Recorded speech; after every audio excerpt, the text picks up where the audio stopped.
ভারতের সঙ্গে বাংলাদেশের বহু বছরের পুরনো যে ইতিহাস তা নারীর টানের চেয়ে কোনো অংশে কম নয়।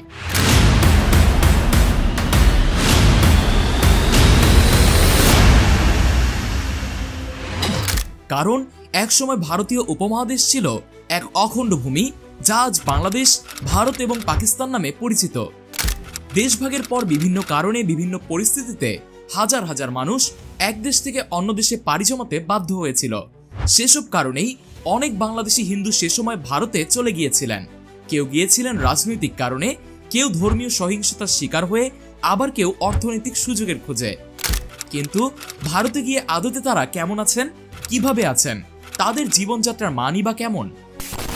বিভিন্ন নিউজ মিডিয়া এবং তথ্য উপাত্ত ঘেটে আমাদের সামনে উঠে এসেছে নানান চাঞ্চল্যকর তথ্য, যা জানলে হয়তো আপনারাও অবাক হবেন। তবে চলুন আজকের ভিডিওর মাধ্যমে এইসব কিছুর খোলাসা করা যাক। 2001 ও 2011 সালের আদমশুমারির তথ্যানুসারে বাংলাদেশের 15টি জেলা থেকে 10 বছরে প্রায় 9 লাখ হিন্দু কমে গিয়েছে। সেই সব জেলাগুলো হলো বরিশাল, ভোলা, ঝালকাঠি, পিরোজপুর, পটুয়াখালী, বরগুনা, বাগেরহাট, খুলনা, সাতক্ষীরা, নড়াইল, কুষ্টিয়া, গোপালগঞ্জ, মাদারীপুর, কিশোরগঞ্জ, পাবনা। তাছাড়া বাংলাদেশের সরকারি গণনা অনুযায়ী প্রতি বছর ধারাবাহিকভাবে এই হিন্দু জনসংখ্যা কমছে। এত বিপুল সংখ্যক হিন্দুদের দেশ ছেড়ে ভারতে যাওয়ার গতি দেখে মনে হতেই পারে, কি এমন হলো যে এত মানুষ কয়েক বছরের ব্যবধানে এক দেশ ছেড়ে অন্য দেশে পাড়ি জমাচ্ছেন? কিন্তু প্রকৃত কারণটা আসলে কি? কেন হিন্দুরা দেশ ছেড়ে চলে যাচ্ছেন? ভারতীয় উপমহাদেশে হিন্দু মুসলিম দাঙ্গা নতুন কোনো প্রসঙ্গ নয়। ব্রিটিশ শাসনেরও অনেক আগে থেকে বাঙালিদের মধ্যে সাম্প্রদায়িকতার প্রভাব ছিল বিস্তর, যার প্রত্যক্ষ ফলাফল ধর্মের ভিত্তিতে 47-এর দেশভাগ। কিন্তু 71-এর স্বাধীনতার পরপর বাংলাদেশের হিন্দুদের বাড়িঘর, জমিজমা দখল করে নেওয়ার প্রবণতা ভয়াবহ রূপ নেয়। সেই সময় হিন্দুরা, বিশেষ করে যাদের জায়গা জমি বেশি ছিল, তারা কম মূল্যে হলেও নিজেদের বাড়িঘর, জমিজমা বিক্রি করে ভারতে চলে যান। এর পরের বছরগুলোতে ও নানা ধরনের রাজনৈতিক অস্থিরতা, সাম্প্রদায়িক হিংসা এবং ধর্মীয় নির্যাতনের কারণে অনেক হিন্দু পরিবার ভারতে চলে আসে। বিশেষ করে 1971-এর আগে ও পরে সাম্প্রদায়িক হিংসা ও তাদের উপর আক্রমণ আরও বৃদ্ধি পায়।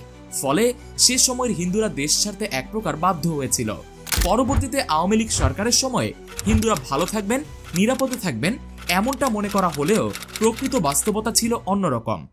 1996 এবং 2009 থেকে বর্তমান সময় পর্যন্ত পর্যালোচনা করলে দেখা যায় যে হিন্দুরা আদতেও সেই সময় নিরাপদ ছিল না। গত 10 বছরে হিন্দুদের ঘরবাড়ি জ্বালিয়ে দেওয়া সহ মন্দিরে হামলা, এমন অনেক ঘটনা ঘটেছে বারংবার। কিন্তু কোনো ঘটনারই প্রকৃত তদন্ত বা বিচার হয়নি। বাংলাদেশ থেকে ভারতে চলে যাওয়া হিন্দুদের জীবনযাত্রা অনেকটাই মিশ্র ছিল। তার কারণ ভাষাগত ও সংস্কৃতিগত মিল থাকার কারণে পশ্চিমবঙ্গের হিন্দুরা সেখানে সহজেই মানিয়ে নিতে পেরেছিলেন। তবে ত্রিপুরা, আসাম, দিল্লির মতো অঞ্চলে ভাষাগত এবং সাংস্কৃতিক অমিল থাকার কারণে সেখানের পরিবেশ প্রতিবেশের সাথে মানিয়ে নেওয়া বাংলাদেশি হিন্দুদের জন্য ছিল অনেক বেশি কঠিন। বাংলাদেশ থেকে যেসব হিন্দুরা সেই সময় ভারতে পাড়ি জমিয়েছিলেন, তারা সবাই অনাগত এক নিরাপদ জীবনের স্বপ্ন দেখছিলেন। কিন্তু আসলে কি তাদের সেই স্বপ্ন বাস্তবায়িত হয়েছিল? কেমন আছে সেই সব উদ্বাস্তু হিন্দুরা? তবে চলুন আরেকটু ভিতরে প্রবেশ করা যাক। বাস্তবতা হচ্ছে তাদের অবস্থা খুবই করুণ। 2016 সালে ভারত সরকার ঘোষণা দিয়েছিল যে বাংলাদেশ থেকে নির্যাতিত হিন্দুদের তাদের দেশে জায়গা দেবে। তার আগের বছর এই নিয়ে ভারতে আইনও পাশ হয়, যা নিয়ে সেই সময় ভারতে বেশ হইচই হয়। আসলে ভারত সরকার যেখানে তার নিজের জনগণের জন্য খানাপিনা, পানি, টয়লেটের ব্যবস্থা করতে পারে না, সেখানে কিভাবে তারা বাহির থেকে যাওয়া উদ্বাস্তুদের প্রয়োজনের যোগান দিবে?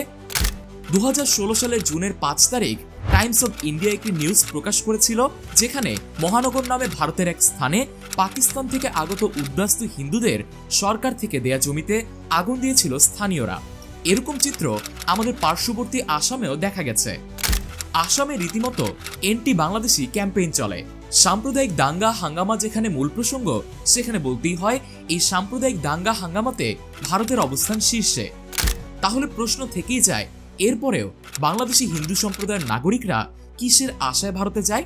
13 মার্চ 2024 ভারতের নতুন নাগরিকত্ব আইন শিরোনামে একটি প্রতিবেদনে প্রকাশ করেছে বিবিসি নিউজ বাংলা, যেখানে বলা হয়েছে বাংলাদেশ থেকে ভারতে চলে আসা হিন্দুদের একটা অংশের মধ্যে আশঙ্কা রয়েছে যে নতুন নাগরিকত্ব আইনে তারা আবেদন করবেন কিনা।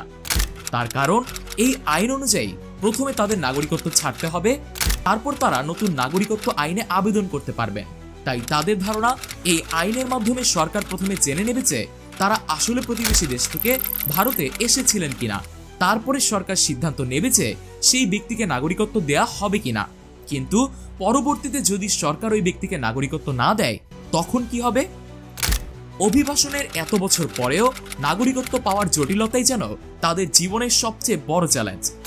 সিএএ বা আইনের অধীনে তাদের নাগরিকত্ব পাওয়ার সুযোগ থাকলেও অনেকের কাছে প্রয়োজনীয় নথিপত্র না থাকায় তারা এখনো বৈধভাবে নাগরিকত্ব লাভ করতে পারছেন না। নাগরিকত্ব না থাকার কারণে তারা সরকারি সুযোগ সুবিধা যেমন রেশন কার্ড, স্বাস্থ্যসেবা, শিক্ষা এবং সামাজিক সেফটি থেকে সবসময় বঞ্চিত হচ্ছেন। তাছাড়া অর্থনৈতিক দিক থেকে বেশিরভাগ মানুষই এখনো সচ্ছল হতে পারেননি। ফলে পরিবারগুলো দরিদ্র এবং নিম্নবিত্ত শ্রেণীতেই রয়ে গিয়েছে। এই থেকে এটা স্পষ্ট হয় যে সামাজিক, অর্থনৈতিক, রাজনৈতিক নিরাপত্তার আশায় ভারত পাড়ি দিয়েও এই হিন্দুরা তাদের জীবনকে দিতে পারেনি নিরাপত্তার ছায়া। ভারত সরকার যেখানে বাংলাদেশে বসবাসরত সংখ্যালঘুদের চিন্তায় সবসময় মগ্ন থাকে, সেখানে নিজ দেশের হিন্দু উদ্বাস্তুদের সাথে তারা কিরকম আচরণ করেছে তার একটা প্রশ্ন থেকেই যায়। অন্যদিকে বাংলাদেশে এক শ্রেণীর দখলবাদ চায় হিন্দুরা দেশ ছাড়ুক। আমরা জানি এরা কারা। এরাই দেশের সংখ্যালঘু কার্ড খেলে রাজনীতির স্বার্থে, অথচ দিন শেষে ভিকটিম হয় সাধারণ হিন্দুরা, যারা ক্ষমতার থেকে শত শত মাইল দূরে। দেশপ্রেমিক মানুষের উচিত এসব সম্মিলিতভাবে প্রতিরোধ করা। মানুষে মানুষে বৈচিত্র্য নিয়েই আমাদের দেশ। হিন্দুরা আমাদের দেশের গর্বিত অংশীদার। তাদেরও উচিত সংখ্যাগুরু সম্প্রদায়ের সাথে আরো যোগাযোগ বাড়ানো। আমরা চাই একটি সম্প্রীতির বাংলাদেশ গড়ে উঠুক, যেখানে আমরা একসাথে গাইবো, একসাথে হাসবো, একসাথে দেশকে অনেক দূরে নিয়ে যাব। ধর্ম যেখানে মানুষে মানুষে বিভেদ হয়ে দাঁড়াবে না, সাম্য সেখানে ভ্রাতৃত্ব দেখাবে। সেই সময় খুব বেশি দূরে নেই। এখন শুধু প্রয়োজন পারস্পরিক একাত্মতার ও একটু সমমর্মিতার। তাহলেই আমাদের দেশ হয়ে উঠবে ভালো মানুষ, ভালো দেশ, স্বর্গভূমি বাংলাদেশ।